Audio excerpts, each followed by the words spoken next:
enough as you learn, you know. But then I started smelling my grandmother who had passed like 5 years before, and so that was kind of odd. I was like, and then she turns to me and goes, "Your grandmother's here," and I'm like, okay, because I had already always had a spiritual connection with death and life and dreams and all that kind of stuff, but for somebody to read me, I was like, how can I sign up? I didn't even know what Reiki was. But so I said, well, what is this Reiki thing? I booked an appointment, but I had no idea what I was stepping into. So when I got there, I said, well, what is Reiki? And the way she described it was, you know how you get in a car accident and you go to a chiropractor? She said, anyone who's gone to a chiropractor knows that you'll probably go back to that chiropractor 2-3 years later once you stop your, appointments or whatever.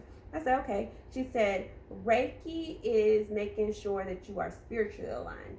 So if you are not spiritually aligned, you will always be physically unaligned, right? And so I was like, wow, that's a good way to do it. And I always tell people that too, like when they're like, so what is it that you do? And I'm like, let me just help you. I think when it's time, because that's been a hard thing to realize, that it's going to be people for you and people not for you. I'm just here for the people who are for me. I was doing personal training up to about a week ago, and I'm hard pressed to say I don't even want to do personal training anymore. It's so funny because I had a Akashic Records reading I got that done back in May, the end of May, and she was saying, oh, I see you doing Reiki, I see you doing Reiki shares, I see you doing all this Reiki stuff, and she didn't mention anything about personal training. I'm like, whoa, wait a minute, I didn't say I was going to be doing Reiki. I said I'm a certified personal trainer and nutritional consultant. You're like, wait a minute. And it's like, yes, and so fast forward October, November, until just a week ago, I was just like, I don't like this. It's grieving my spirit to go be with these clients, because it's like, that's not who I am. It's like once the door was open, once the door was open spiritually, then it was just like, now the door's open. Battery technical stuff going on. Oh, now the phone is ringing. Once the door was open spiritually that way, it can't be closed. And it's like having a dream and seeing who you really are, and then the doors close, and then you come back to this reality. And while you're walking it, you can't forget the dream. You can't forget the essence of yourself, and your essence calls you to yourself. And so that's why when people, you're spiritual, I'm a spiritual being having a human experience, and that's why it's just like coming to this table and flipping it over. Tea gets everywhere. I got white carpet. Tea gets everywhere. Honey gets everywhere. Whatever, and things get everywhere, because your spiritual life has nothing to do with your spiritual life. And yes, 9 times out of 10, 10 times out of 10, your whole life is going to be flipped upside down, and that's the part that people don't want. However, if you don't have the part that puts you on your spiritual path, you're just wandering. I don't know if some of you all have. You'll go back. If you don't do it this lifetime, and it may not be your time. Yeah, it may not be your time. Like it's gonna happen. And it may not. And you know what? And just like you were saying before about how many lifetimes you're gonna be here again, I had an aura reading back in 2014, and the lady almost fell out her seat when she saw the colors that were around me. Yep. And if you go to my Instagram site, you can see that picture. And it's like, she goes, I've only seen, and it's funny because it's blue like this couch. She goes, I've only seen 1 or 2 other people who are like this. She goes, this is your last time here.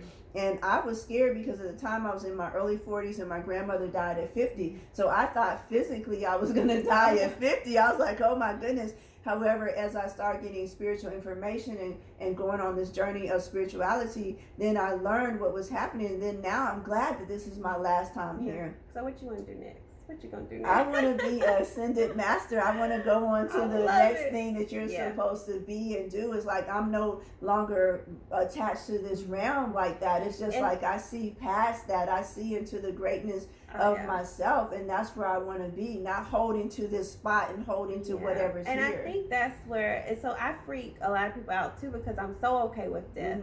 I think the biggest fear anybody can have, and most people have, is death. Right. I don't have a fear of death. I've gotten over that a long time ago. But I think when I'm dealing with close family members and friends and people have passed away, and the way I'm so calm and the way I'm talking to them, I remember when I was talking to my dad a few months ago, and he was talking to me about, I had this whole conversation with him about the biggest fear is death, and like, once you get over that fear, then what can you truly be afraid of? Like, and so we hang up the phone, and he's always like very just open to who I am. He's the one who taught me about my spirituality. He calls me back, he's like, Tiff, you don't want to die, do you? Like, and I was like, no, not right now. But what I'm trying to say is like, I know that like this is just an experience that I'm having. And I know that where I really am is like so much better. And so it's one of those things where I'm like, I used to struggle and be like, this has to be my last lifetime. I do not want to come back. So I know it's close. And I probably need to go to your girl and have her read my aura, but I'm okay. Well, she's in town now. That's the funny thing. At Phoenix and Dragon. Her name at Phoenix and Dragon here in Atlanta. Her name is Laura Kay, and she got here yesterday, and she's here till Sunday. So you want to go ahead and call up there to Phoenix and Dragon. She books up pretty quick. But she's worth seeing. She's done 2 of my aura readings for me. I was actually thinking about going to her today because she's doing some aura drawings, and I was thinking about going. However, it's like, yes, once you know, it's like I know where my place is. I am not aware of all the pieces, how they get to that place, because fear sets in, my own personal intentions set in. We were talking earlier today about our partners and stuff like that, and it's like, of course I want my partner to be here with me and doing these things. I see Mama, I see Baba, I see these other spiritual couples, and I'm just like, oh, I just want to be like that. And it's like, but you're forgetting he has his own path. He's a powerful person. He has his own path. I have my path. We're 2 powerful people who have come together. And the best thing we can do for each other is to know ourselves. The best thing we can do for each other is to love ourselves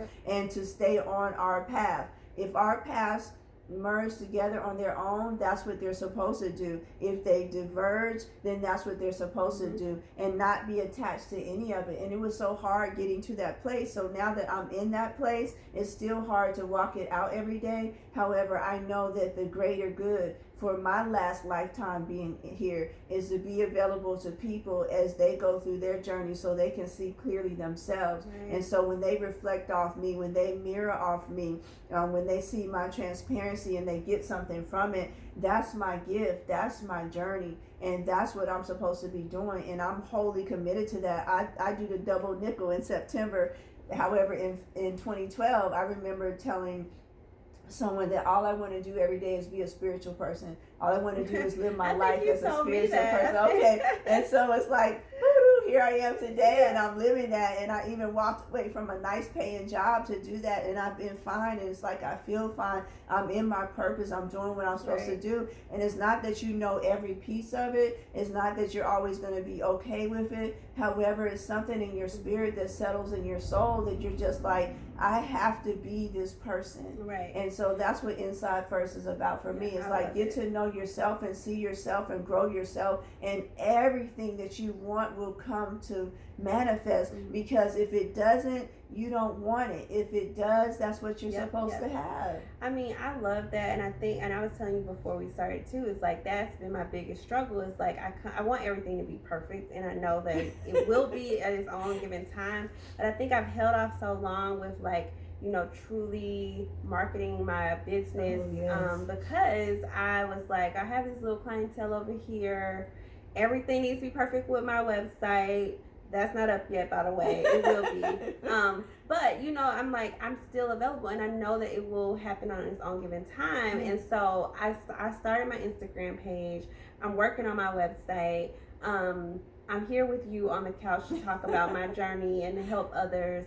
And I think, you know, one thing I didn't say, and I probably should have said this in the beginning, but not only do I offer Reiki services, but I have a candle and tea business her candles underneath 333 Inspirations, and they are Reiki infused, and they all go with one of the chakras. And so, you know, it's just an amazing thing that I just know, okay, just get it out there. You know, it somebody needs it. Somebody needs you.